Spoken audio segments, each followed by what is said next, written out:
Hello and welcome to the Silver King's War. I'm Michael Sievers, the writer, producer, and creator of this podcast series about my father's Second World War as a B-26 bombardier. Today we continue in the epilogue for Dearest Ones, the letters that our hero, the Silver King, wrote to his family throughout the war. It's mid-February 1945. It's been a busy month so far for our hero, and it's about to get busier. Stanley wrote what for me remains one of his most significant letters from Europe during his war.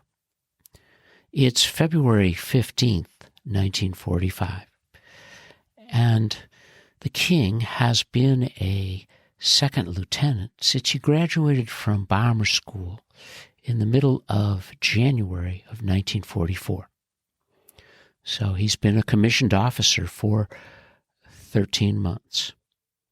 And on this day, as he writes to his family, he's now a first lieutenant and entitled officially to wear his silver bars. Dearest Ones, no mail last night, but tonight made up for it. I received 3 letters from you, plus one from you, Dad. It's the most wonderful feeling in the world when there is mail from you. I can't describe the exact feeling. I can only thank you from the bottom of my heart for writing me so faithfully. I was terribly shocked and very sorry to hear of Mrs. Bailey's death. I had no idea she was even ill. It was certainly sweet of you to go to the funeral, as I'm sure you were a comfort to Abe and Joe. I shall surely write Abe the first chance I get. I'm only sorry your letter didn't arrive sooner. Thanks awfully for your kind wishes on my receiving the Air Medal. Your sweet letters make me feel as though I have really achieved something. Since then, I have received an oak leaf cluster to the medal. It is in lieu of a second medal, only adds a little decoration. Your package came in good shape and was certainly a good one.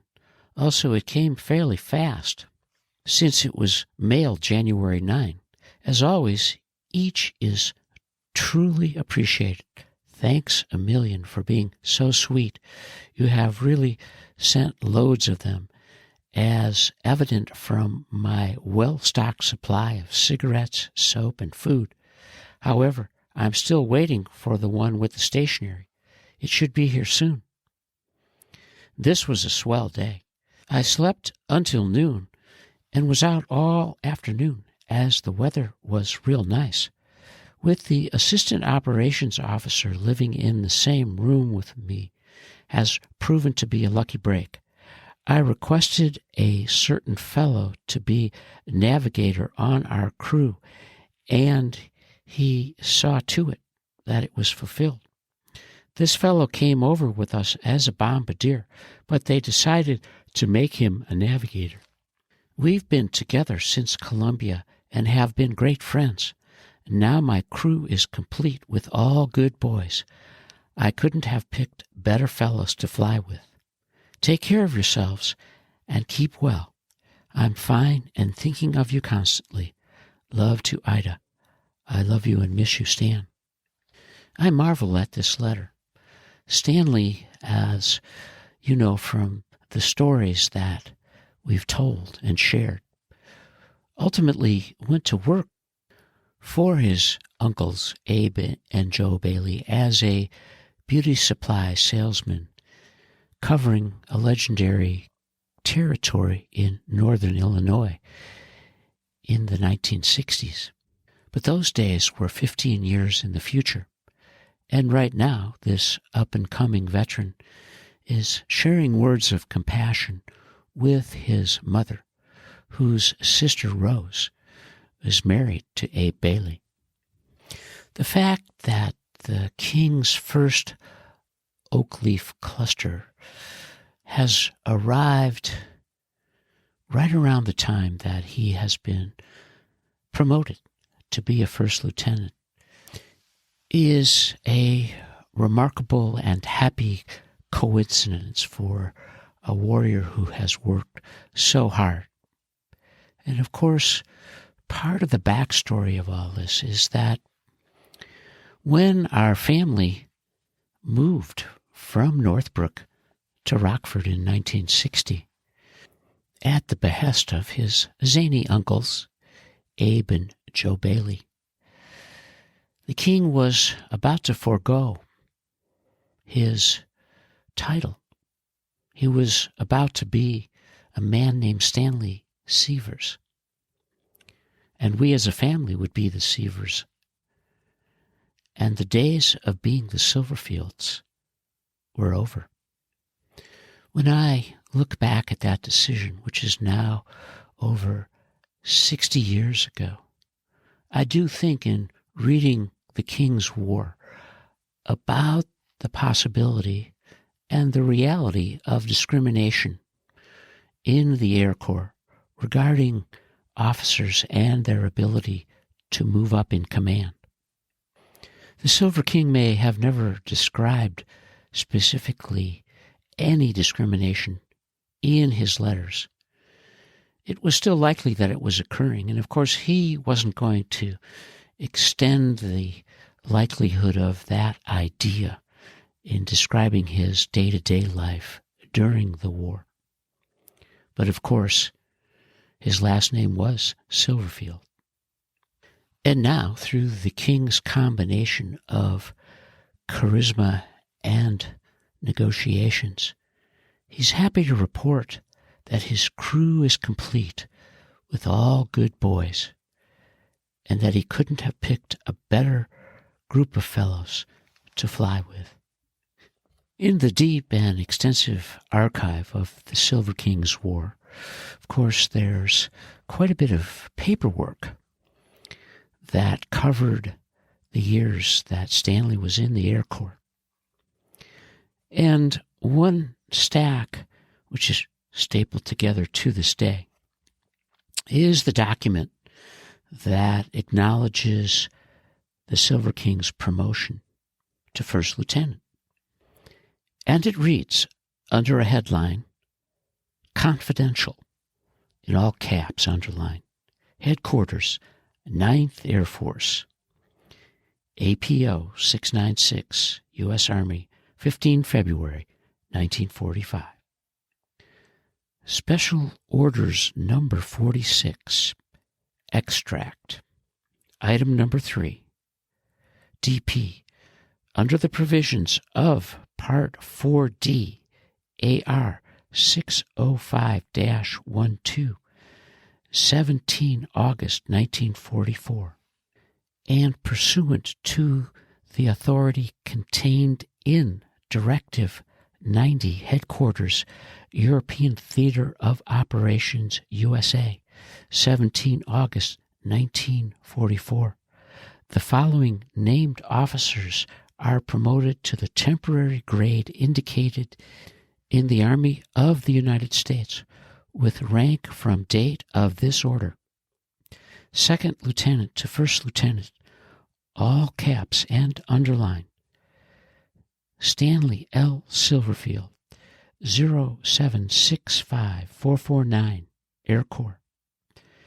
James N. Fomby, Jr., 0720239, Air Corps. Jim Fomby, Jr. was the Silver King's co-pilot in the group that assembled to train on the B-26 at Barksdale Field in the summer of 1944. And within a week of this paperwork landing, before the end of February of 1945, Jim Fomby and his crew were shot down over Germany. The king had moved up to be a lead bombardier, and so Jack Festi, the pilot, Fomby, the co-pilot, and the rest of their crew had a new bombardier. and they were declared missing in action in the monthly report from the 597th Squadron for February of 1945. Stanley, our hero, shares the news of his promotion with his family as he writes to them on February 22nd, 1945. Dearest Ones, since writing you last, I received my long-awaited promotion. As of February 1-5, I am now a first lieutenant. It took me all of 13 months, but I finally made it. I didn't even receive my orders until yesterday, and I didn't even have a silver bar to wear. I had to borrow one from a roommate. So, I hope you received my request and have sent me some. Of course, it didn't come as a surprise, but still, it was received with a terrific sigh of satisfaction. Chances of ever becoming a captain are practically nil, as I would have to become squadron bombardier, and that's indeed slim. However, I'm satisfied as is, though, knowing all the rank is in the ground forces. Now, you can tell me what Jerome is. I was supposed to meet Arthur in town yesterday, but I couldn't as I was on group duty again. Maybe I'll get to meet him next week. I did go to town last night for a few hours. 4 of us went in to celebrate the promotions. We got fairly well tight, as usual, and we met a few nurses with whom we talked for a while. It surely is nice to talk with American girls for a change. Glorious will be the day when I leave this forsaken country for the good old States. I've just about had my fill of everything over here.